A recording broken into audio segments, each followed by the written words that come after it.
एक बार की बात है, बर्फ से ढके पहाड़ों से घिरे एक शांत गांव में ब्रैम नाम का एक विनम्र दर्जी रहता था।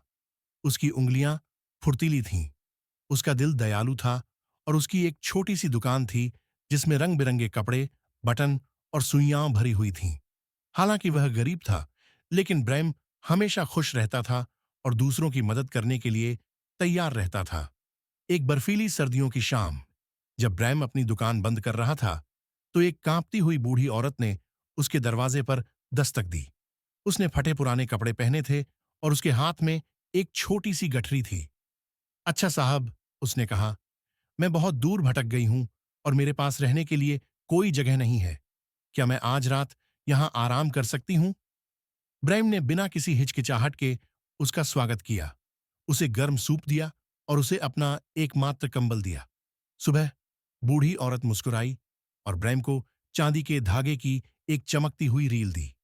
यह कोई साधारण धागा नहीं है, उसने कहा। यह न केवल कपड़ों को, बल्कि दिलों, विश्वास और उम्मीद को भी जोड़ सकता है। इसका बुद्धिमानी से उपयोग करें। इससे पहले कि ब्रैम कुछ और पूछ पाता, वह हवा में गायब हो गई। पहले तो ब्रैम को यकीन नहीं हुआ कि धागा खास है, लेकिन एक दिन एक अमीर व्यापारी फटा हुआ कोट थामे हुए उसकी दुकान में आया। यह कोट मेरे दिवंगत पिता का है, उसने कहा। क्या आप इसे ठीक कर सकते हैं? ब्रैम ने चांदी के धागे का थोड़ा सा इस्तेमाल करने का फैसला किया। जैसे ही उसने ऐसा किया, कोट कुछ देर के लिए चमक उठा, फिर एकदम नया लगने लगा। व्यापारी इतना भावुक हो गया कि वह रो पड़ा और उसने ब्रैम को उदारता से पैसे दिए। बात तेजी से फैल गई। जल्द ही लोग हर जगह से आने लगे और ब्रैम से न केवल फटे कपड़ों को ठीक करने के लिए कहने लगे, बल्कि और भी कीमती चीजें। एक मां का शॉल जो उसे उसके खोए हुए बच्चे की याद दिलाता था, एक बच्चे की गुड़िया जो कभी खुशी लाती थी, एक शादी की पोशाक जो दुर्घटनावश फट गई थी। हर बार चांदी का धागा न केवल कपड़े को ठीक करता था, बल्कि उनके दिलों की गहराई में कुछ और भी ठीक करता था। लेकिन ब्रैम ने धागे का संयम से इस्तेमाल किया, हमेशा बूढ़ी महिला की चेतावनी को याद रखते हुए कि इसे समझदारी से इस्तेमाल करें। एक दिन गांव का सबसे अमीर आदमी लॉर्ड एलरिक सोने का एक बड़ा बैग लेकर ब्रैम के पास आया। दर्जी, उसने कहा, मुझे चांदी के धागे से पूरी तरह से सिला हुआ एक वस्त्र चाहिए। यह सूरज से भी अधिक चमकीला होना चाहिए। कोई धागा ना छोड़ें। आप देश के सबसे धनी व्यक्ति होंगे।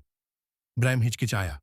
इतने सारे सोने के साथ वह हमेशा आराम से रह सकता था, लेकिन उसे वे लोग याद आए जिनके दिल एक सिलाई से ठीक हो गए थे।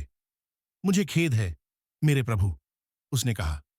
यह धागा विलासिता के लिए नहीं, बल्कि प्रेम और स्मृति के लिए है। क्रोधित होकर लॉर्ड एलरिक गुस्से में चले गए। उस रात बूढ़ी औरत फिर से ब्रैम के सपने में दिखाई दी।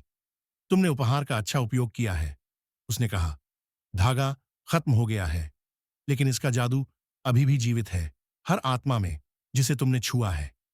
जब ब्रैम जागा तो स्पूल खाली था, लेकिन अजीब तरह से उसकी दुकान गर्म महसूस हुई, एक ऐसी रोशनी से भरी हुई जो कभी फीकी नहीं पड़ी।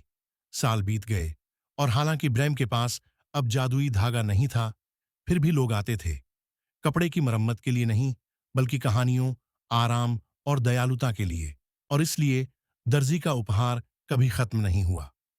नैतिक, सच्ची दयालुता आंखों से दिखाई देने वाली चीजों से कहीं ज्यादा ठीक करती है।